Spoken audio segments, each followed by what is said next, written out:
Simba itaifunga Yanga kwenye mchezo wa dabi. Wachezaji wa Yanga wamechoka, tunashinda nao ba. Ni maneno ya Mwijaku ambapo siku za Kariakoo dabi pale Mbweni zikiwa zinakimbia sio mchezo. Kila mmoja sasa hivi anaongea la kwake na kila shabiki anaona timu yake inaenda kushinda.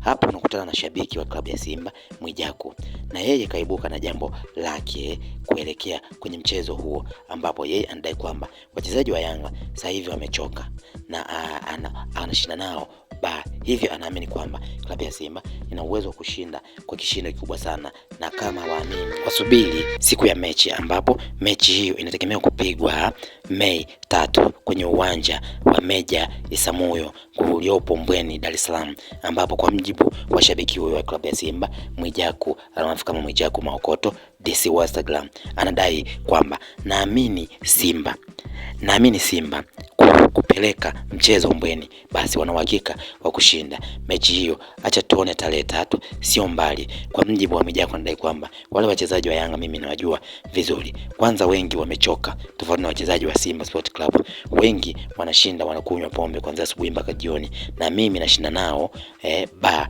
tukiwa tunakunywa mipombe. Hivyo wameshachoka, hawawezi kuifunga Simba, na Simba ni lazima itashinda kwa kuwa wachezaji wao wana nguvu na wana uwezo mkubwa, tofauti na wachezaji wa klabu ya Yanga.